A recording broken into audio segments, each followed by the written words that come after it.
আমরা শিক্ষার্থীদের কাছে যে কমিটমেন্ট দিয়েছি তা তো বাস্তবায়ন করবই, তার চাইতে আমরা বহুগুণ বেশি কাজ করবো ইনশাআল্লাহ।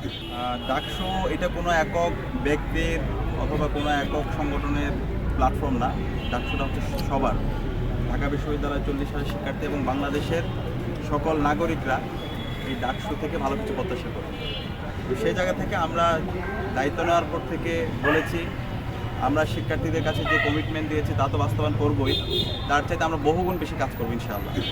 তো আজকে ঢাকা বিশ্ববিদ্যালয় কেন্দ্রীয় ছাত্র সংসদ ডাকসুর উদ্যোগে আমরা গত 4 মাসে কি করেছি সবগুলো ইতিমধ্যে আপনাদের কাছে হাজির করেছি।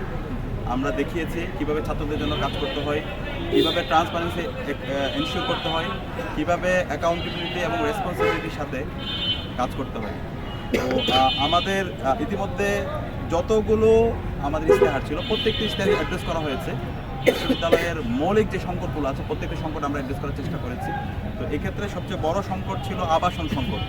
আপনারা দেখতে পেয়েছেন গতকাল বিশ্ববিদ্যালয়ের অধিগত উন্নয়ন প্রকল্প, যেটার জন্য 2841 কোটি টাকা এসেছে, সেটার ভিত্তিপ্রস্তর স্থাপন এবং উদ্বোধন শুরু হয়েছে।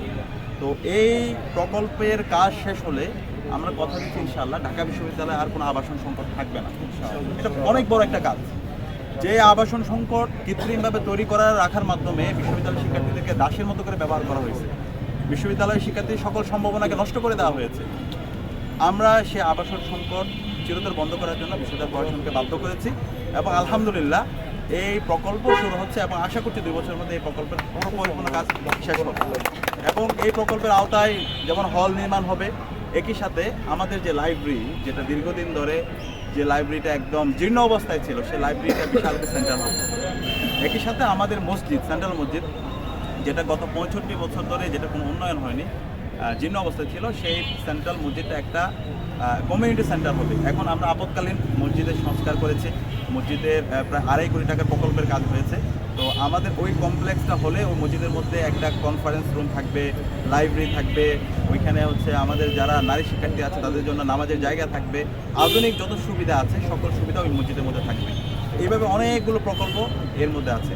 একই সাথে আমাদের অনাবাসিক শিক্ষার্থী, প্রায় অর্ধেক শিক্ষার্থী আমাদের অনাবাসিক শিক্ষার্থী আছে, তারা বিভিন্নভাবে দীর্ঘদিন ধরে বঞ্চিত ছিল এবং তারা বিভিন্ন ধরনের আন্দোলনও করেছে, কিন্তু এই আন্দোলনগুলো বিশ্ববিদ্যালয়ের প্রশাসন যেভাবে সহযোগিতা করা দরকার সেভাবে সহযোগিতা করেনি। তো পরবর্তীতে আমরা শিক্ষার্থীদেরকে সাথে নিয়ে বিশ্ববিদ্যালয়ের পড়াশোনার সাথে সমন্বয় করে আমরা এই দাবিগুলো আদায় করে নিয়েছি। বিশ্ববিদ্যালয়ের ফান্ডের ঘাটতি আছে, সেই ফান্ডগুলো আমরা বিভিন্ন অংশীদার যারা আছে তাদের সাথে যোগাযোগ করেছি। এই ক্ষেত্রে আমাদের ইউজিসির চেয়ারম্যান ফয়েজ স্যারের প্রতি আমরা কৃতজ্ঞতা জ্ঞাপন করছি। স্যার আমাদেরকে সার্বিকভাবে সহযোগিতা করেছেন।